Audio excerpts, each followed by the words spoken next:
Good morning. मैं Asif sir आप सभी का तहे दिल से स्वागत करते हैं और दुआ करते हैं आप लोग जहां होंगे अच्छे होंगे।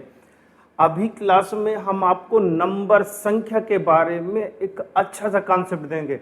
आपने संख्या के टाइप्स पढ़े होंगे, संख्या की चीज़ें पढ़ी होंगी, लेकिन बेटा संख्या होती क्या है? तो संख्या क्या होता है? कलेक्शन ऑफ डिजिट, अंकों के समूह को संख्या कहते हैं।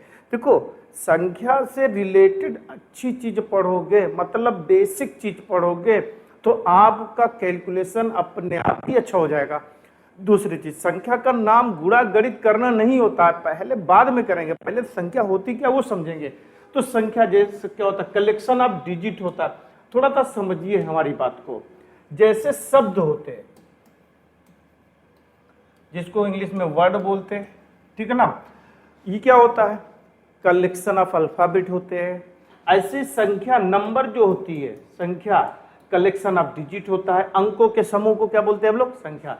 जैसे कि 248 लिखा हुआ तो इसमें 3 डिजिट का यूज हुआ है। एक का नाम 2 है, एक का नाम 4 है, एक का नाम 8 है। सबकी अपनी पोजीशन है, स्थिति है, जिसको स्थानीय मान बोलते हैं, लेकिन उधर अभी नहीं जाएंगे। ये इकाई पर है। 8 कहाँ पर? इकाई पर। 4 दहाई पर, ये सैकड़ा पर है। तो अगर हमको रिप्रेजेंट करना हो कि भाई कौन इकाई कौन दा, इसको लिख कर बताइए, तो आप बोलोगे 8 इकाई पर है, 4 दहाई पर है और 2 कहाँ पर है? 100 पर।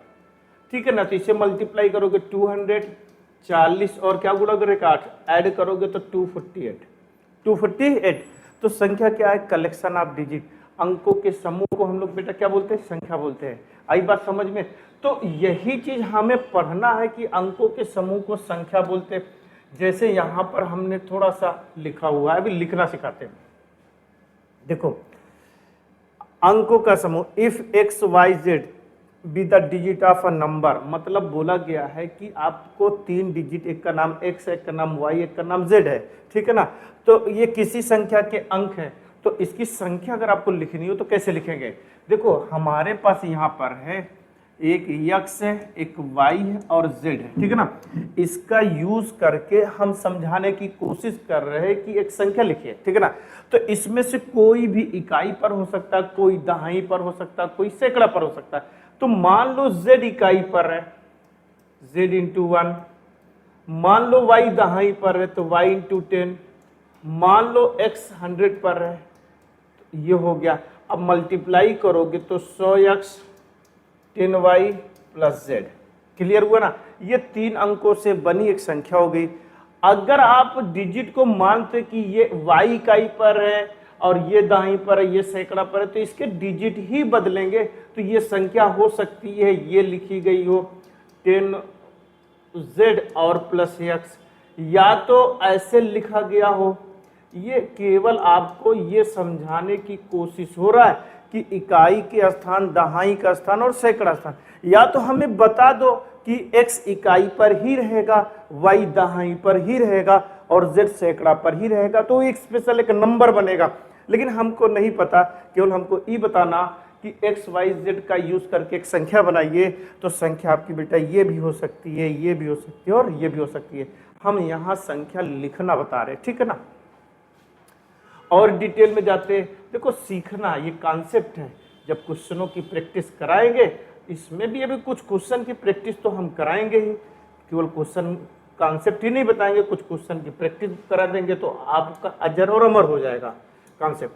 देखो, अगर मान लो एक ए है, एक बी है, इसमें एक इकाई पर लिखा जाए और दहाई पर, तो अगर मैं b को इकाई पर लिखूंगा तो b इंटू 1 लिखूंगा, a दाहाई पर लिखूंगा तो a इंटू 10 लिखूंगा, तो फाइनली आपका नंबर ये हो गया। अगर मैं a को इकाई पे लिखता तो ये 10b प्लस क्या हो गया? a हो गया। आई बात समझ में? इस पर क्वेश्चन बनते हैं, पहले कॉन्सेप्ट समझ लीजिए फिर क्वेश्चन को हम समझाएंगे, ठीक है ना।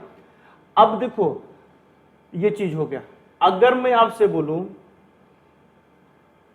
x y का यूज करके एक संख्या लिखाइए, तो इसमें एक इकाई होगा, दूसरा दाई होगा, तो आप डायरेक्ट लिखोगे 10x प्लस y लिखोगे या 10y प्लस x लिखोगे। जिसको इकाई पर माना उसको इकाई पर लिखना, जिसको दाई पर लिखना उसको दाई पर, ठीक है। अब इसमें क्वेश्चन कहाँ बनता है, मतलब क्वेश्चन कहाँ बनेगा, थोड़ा बहुत तो समझाते हैं, ठीक है। ये चीज देखिए, यहां पर देखिए क्वेश्चन ऐसे बनता है, ये क्वेश्चन आपके एग्जाम में आ सकते हैं ऐसे क्वेश्चन, ठीक ना। यदि बाईं ओर से शुरू होने वाली, बाईं ओर से शुरू होने वाली संख्या के अंक, बाईं ओर से शुरू होने वाली, गौर से, यदि बाईं ओर से शुरू, आप बाएं से दाएं की ओर लिखते हो तो कोई संख्या लिखिए, मान लो अगर मैं बोलता हूं कि आप लिखो 2 4 6 8 लिखे हो, बाईं ओर से शुरू होने वाली संख्या के अंक, तो पहला अंक 2 आएगा, फिर 4 आएगा, फिर 6 आएगा, फिर 8 आएगा बाईं ओर से। तो ये बोला गया बाईं ओर से शुरू होने वाली किसी संख्या के अंक x y z है, मतलब सबसे पहले x रहेगा, फिर ये y रहेगा, फिर क्या रहेगा, z रहेगा। इसका मतलब बाईं ओर से शुरू होने वाली संख्या के अंक का क्रम ये है। तो ये इकाई पर, ये दहाई पर, ये सैकड़ा पर है, तो 100% x y और z है, तो 100x आएगा प्लस 10y आएगा प्लस z आएगा। देखो ये जो लिखा गया है इसको हम ऐसे भी लिख सकते हैं, ठीक है ना, ये कंफ्यूज नहीं होना है आपको, ठीक है ना, क्योंकि प्लस में है तो किसी को आगे पीछे लिख सकते हैं। तो यहाँ मैच करते हैं, 100x plus 10y plus z, answer यही आएगा, यही है, ये आपका आंसर है बेटा, ठीक है। तो क्वेश्चन समझिए, आपको लिखना आना चाहिए, वो तो लिखना हमने समझा दिया आपको, फिर से समझा देते हैं। क्वेश्चन है बाईं कोई संख्या लिखी गई है और बाईं ओर से जब हम देख रहे हैं तो उसके डिजिट क्या है ये बोल रहे हैं। जैसे कि अगर मैं 4 3 8 लिखा हूं, एक संख्या है, तो बाईं ओर से हमारे जो डिजिट हैं 4 है, 3 है और 8 है। यहां पर x y z की है, बाईं ओर से जो संख्या लिखी गई है उसका पहला डिजिट x आएगा, फिर y आएगा, फिर z आएगा।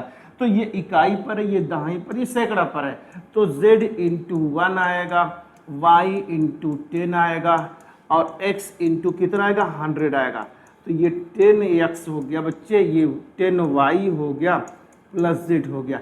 इसको ढूंढना, मान लो यहां क्वेश्चन में कुछ हेरा फेरी हो गई होती, ये क्वेश्चन ऐसे लिखा होता, ये answer 10y plus 100x plus z। तो देखो हमारा x 100 पोजीशन पर है तो x के साथ 100 गुणा होना चाहिए। अब वो चाहे पहले लिखा हो चाहे बीच में, बेटा अगर आप लिखो 3 प्लस 5 या 5 प्लस 3 तो 8 ही तो होना है ना, क्या होना है, 8 ही होना है। तो आगे पीछे प्लस बनेगा तो होगा, कंफ्यूजन नहीं लेना यहाँ पर, ठीक है ना। तो आपका आंसर ये आएगा, ये होता तो ये दोनों एक ही है, ये दोनों क्या है, एक ही है। चलिए अगला देखते हैं, यहां पर लिखा गया यदि x y z w बाईं ओर से शुरू होने वाली संख्या के अंक है, मतलब बाईं संख्या लिखी गई है, मान लो 3 4 7 2 लिखा गया है, तो एक संख्या लिखी गई है, तो दाईं ओर से बोलोगे तो इधर होगा, बाईं ओर से बोलोगे तो इधर होगा। जब बाईं ओर से इधर बोलोगे तो एक का नाम 3 है, एक का नाम 4, एक का नाम 7, एक का नाम 2 है। तो लिखा यदि x y z और w मतलब 3 4 7 2 बाईं ओर से शुरू होने वाली संख्या के अंक है, मतलब दाहिने से नहीं लिखना बाई, मतलब ये इकाई पोजीशन पर आएगा, ये इकाई पर आएगा, ये दहाई पर है, सैकड़ा, ये 1000 आएगा। तो 100 कहाँ पर लिखा जाएगा, 1000 पर, ठीक है ना। y कहाँ लिखा जाएगा, 100 पर, ये 10z होगा प्लस w होगा। बेटा इसे मैच कराना, यहाँ पर देखो कहाँ लिखा हुआ है, 1000x 100y plus 10z plus w, ये आंसर आएगा। मेरे ख्याल से आपको समझ में आ गया होगा। तो अच्छा पढ़िए, बहुत ज्यादा टिक टाक वाला ना पढ़िए, अच्छा पढ़िए बेटा, कॉन्सेप्ट मैकेनिज्म समझने की कोशिश करिए। 1000 क्वेश्चन ना पढ़िए, 1000 कॉन्सेप्ट पढ़ लिए। क्वेश्चन हल करना छोटी बात हो गई, क्वेश्चन बनता कैसे है, क्रिएटर बनिए। क्वेश्चन क्रिएटर जब बनोगे तो सोल्यूशन अपने आप ही निकलेगा। अगला एग्जांपल देखते हैं। यहाँ पर कुछ क्वेश्चन कराने की कोशिश करेंगे जो आपके एग्जाम के लिए इंपॉर्टेंट है। ये चीज है, वो अभी तक जो पढ़ाया था वो संख्या लिखेंगे कैसे, इसका मतलब था यहाँ पर क्वेश्चन जो आपके एग्जाम में डायरेक्ट आते हैं, यहाँ कुछ नोट पॉइंट समझाना है और आपको डायरेक्ट एग्जाम में क्वेश्चन यहीं से मिलेंगे, ठीक है।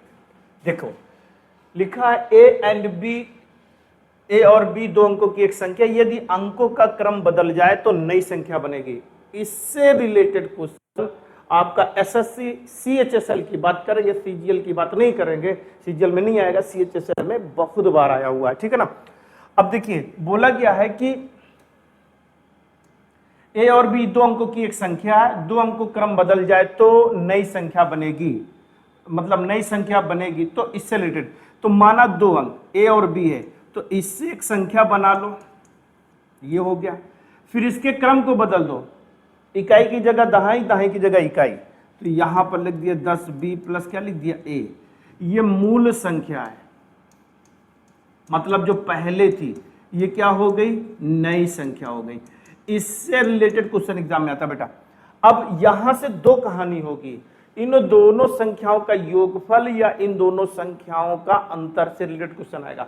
इन दोनों संख्याओं का योगफल की बात करेंगे तो बेटा देखो, अगर जोड़ दिया तो 10a प्लस बी और 10b प्लस a, ठीक है ना, ऐड किया तो इनका ये योग हो गया, एडिशन हो गया। यहां से देखिए 11a प्लस 11b बराबर योग हो गया, और 11 को कामा ले लिया तो a प्लस b बराबर योग हो गया, ठीक है ना।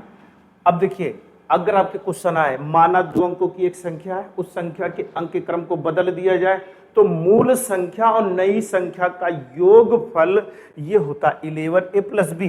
अब यहीं से थोड़ा नोट पॉइंट आप समझिएगा जो एग्जाम में क्वेश्चन पूछता है।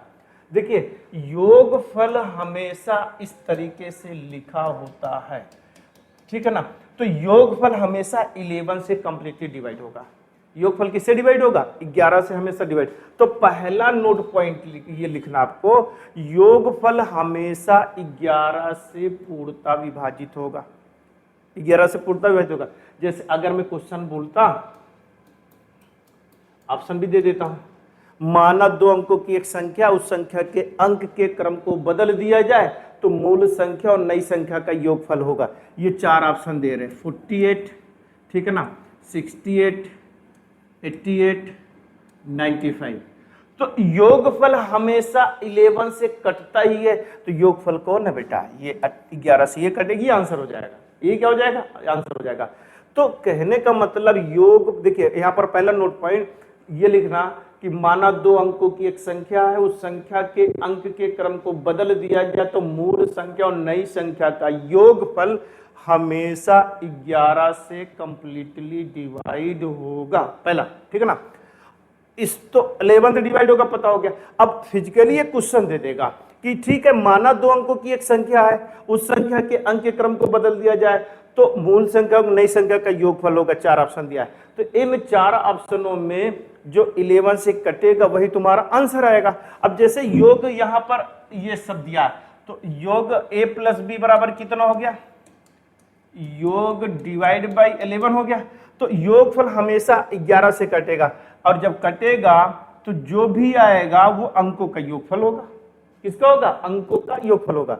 तो पहले यहां पर दो क्वेश्चन बने, योगफल हमेशा 11 से डिवाइड होगा और चार ऑप्शन दिया रहेगा। आपसे बोला जाएगा कि भाई इसमें से कौन सा आंसर है, योगफल कौन सा हो सकता है, तो योगफल ये आएगा। आई बात समझ में। अब इसी तरीके से डिफरेंस की बात होगी, माना दो अंक a एंड b है, इससे एक संख्या बना लिया जाए और क्रम को बदल दिया जाए। अंतर की बात करेंगे, 10a प्लस b,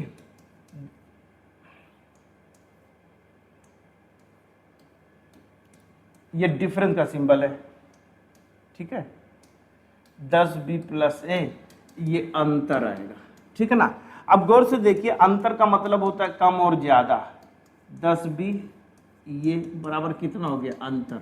यहां से गौर से 10 है और 1 है तो 9 नहीं आया, और ये 9b आया, बराबर अंतर हो गया।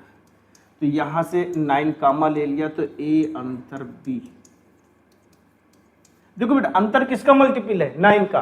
तो यहां पर अंतर, डिफरेंस के जब मैटर आएगा तो अंतर हमेशा 9 से कंप्लीटली डिवाइड होता है। अंतर हमेशा किससे डिवाइड होता है, 9 से। तो क्वेश्चन बनेगा, माना दो अंकों की एक संख्या, उस संख्या के अंक के क्रम को बदल दिया जाए तो मूल संख्या और नई संख्या का अंतर हमेशा कौन सी संख्या से डिवाइड होगा, 9 से डिवाइड होगा। किससे डिवाइड होगा, 9 से। तो यहां पर समझ में आई बात कि जब योग की बात करेगा तो 11a प्लस b आएगा, और जब अंतर की बात करेगा तो 9a डिफरेंस b आएगा। तो योगफल हमेशा 11 से डिवाइड होता, अंतर हमेशा 9 से डिवाइड होता। याद रखिएगा, आंसर आएगा एग्जाम में, क्वेश्चन इस तरीके के आते हैं, ठीक है ना। अब यहां पर एक छोटा सा एग्जांपल समझाता हूं। देखो, सीखना है तो फिर वो अपने हिसाब से सीखना। माना 2 अंक है, एक छोटा सा कॉन्सेप्ट समझाते हैं। माना 2 अंक से एक संख्या बनी है, कौन सी संख्या नहीं बनी है पता। यदि अंक के क्रम को बदल दिया जाए तो मूल संख्या नई संख्या का अंतर होगा। ये दे दिया और 4 ऑप्शन दे दिया। आप 4 ऑप्शन दिया, 33, 45, 68, 95 ऐसे लिख दिया। तो अंतर हमेशा किससे डिवाइड होगा? 9 से। अंतर किससे हमेशा डिवाइड होगा? 9 से। तो 9 × 5 = 45, ये आंसर है। कहने का मतलब समझ में है ना कि संख्या क्या होता है? कलेक्शन ऑफ डिजिट, अंकों के समूह को क्या बोलते हैं हम लोग? संख्या बोलते हैं, ठीक है। और फिर उससे रिलेटेड क्वेश्चन की जानकारी हम आपको दे रहे हैं। देखिए, कॉन्सेप्ट आपका बढ़िया होना चाहिए। ये लिखना समझ में आ गया, योगफल अंतर की बात आ गई। यहां पर देखिए क्वेश्चन दिया है। देखो, अगर आपको लिखना आएगा तो ऐसे क्वेश्चन बड़े आसानी से हो जाएंगे, ठीक है। ये तो हमने सारे ऑप्शन एक ही दे दिए, 63। चलिए देखते हैं, सारे ऑप्शन एक ही जैसे। यदि 2 अंकों वाली एक संख्या का इकाई अंक 3 है, मान लो एक x है, दूसरा क्या है? ये इकाई का अंक 3 है और दहाई का अंक x है, तो अंकों का योग 7 है। तो यहां पर बोल रहे x + 3 बराबर कितना आएगा? 7 आएगा। अंकों का योग, सॉरी, यदि अंकों का योग 7 गुना व स्वयं संख्या है,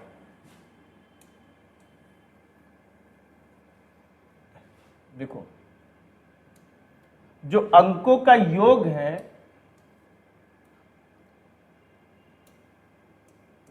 10x + 3 7 गुना है। बात समझ में?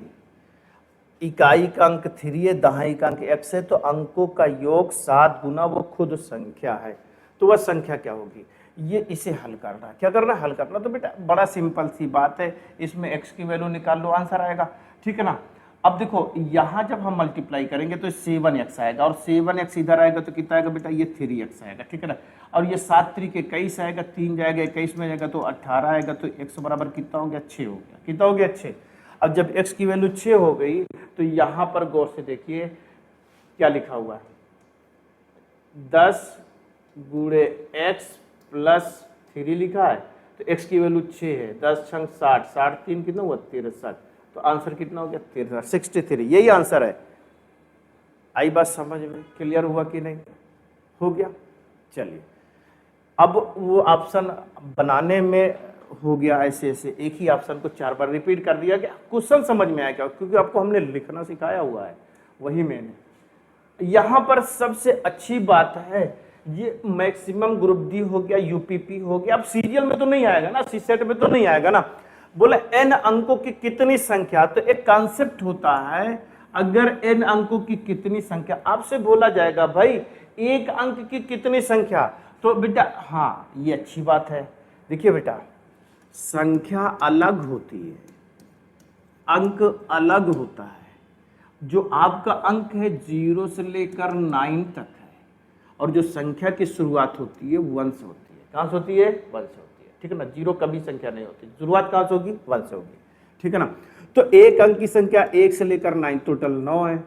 तो गिनो कितना, 2 अंक की कितनी संख्या, 3 अंक की कितनी संख्या, 4 अंक की कितनी संख्या होगी, ये पता करना। तो एक छोटा सा लॉजिक ये आप लोग बोला 9 × 10⁻n-n, n क्या है? कितने अंक है।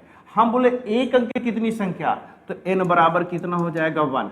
तो 9 × 10⁻1 - 1 का मतलब 0, और ये 9 इंटू 10 की पावर 0, किसी की पावर 0 तो वैल्यू 1 होता, तो आंसर कितना आएगा? 9 आएगा। हम आपसे बोले 2 अंक की कितनी संख्या, तो n की वैल्यू 2 हो जाएगी। n की वैल्यू जब 2 होगी तो 9 इंटू 10 की पावर 2 माइनस 1, तो 9 इंटू 10, 10 9 आई कितना होगा बेटा? 90।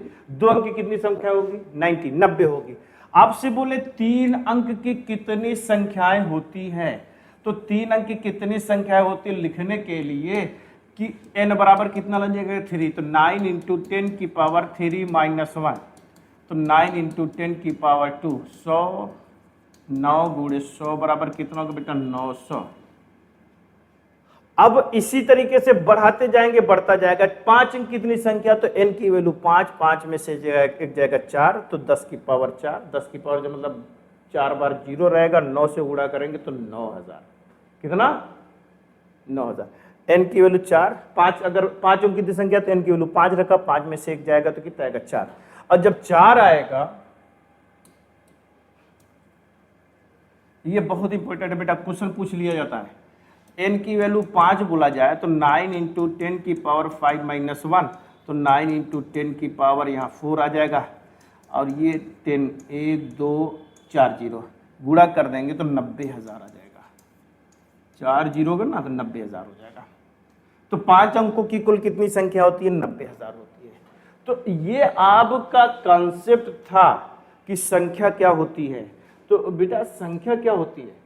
कलेक्शन ऑफ डिजिट होता है, कलेक्शन ऑफ डिजिट। अंकों के समूह को क्या बोलते हैं? संख्या। अब जैसे इसको कैलकुलेशन बहुत सारी जोड़ना घटाना आसान हो जाता है। जैसे अगर मैं बोलूँ 35, क्या बोला? 35, तो आपको पता है ये 200 अलग आएगा, 40 अलग आएगा, 8 अलग आएगा। इसकी जब बात करोगे तो देखिए घटाना है, जोड़ना है, जो भी मर्जी हो। घटाना, जो मान लो घटाते हम लोग, तो यहाँ पर कितना आता? माइनस कितना आता? 30 माइनस 5 आता। तो जो जिधर है वही घटाएंगे, ये इसमें घटाएंगे, इसमें नहीं घटाएंगे। जब इसमें घटाएंगे तो डायरेक्ट समझाने की कोशिश कर रहे हैं। 30 देखिए, इकाई वाले को इकाई में घटाइए, दहाई वाले को दहाई में घटाइए, तो दहाई पे 3 है का मतलब 30 आएगा। 30 40 में घटाएंगे तो 10 बचे, कितना? 10। और 5 है, 5 8 में घटाएंगे कितने का? 3 बचेगा। 10 3 13, कितना का? 13। 213, कितना का? 213 आएगा। तो कैलकुलेशन आपका बहुत हार्ड हो जाएगा, बशर्ते आप संख्या समझिए, संख्या को लिखते कैसे है वो हमने आपको यहाँ पर बड़ी अच्छे तरीके से समझा दिया कि संख्या कलेक्शन ऑफ डिजिट होता है, अंकों के समूह को संख्या बोलते हैं। और इसे लिखते कैसे, इस पर एग्जाम में क्वेश्चन बनते हैं। तो बेटा इस वीडियो को बार बार देखिएगा और नोट्स बना लीजिएगा कि संख्या कलेक्शन ऑफ डिजिट होता है, और लिखने का तरीका और जो क्वेश्चन बन सकते थे हमने यहाँ पर डिस्कस किया है। तो इसे अच्छे से पढ़ना। फिर नए क्लास में मुलाकात होगी आप लोगों से।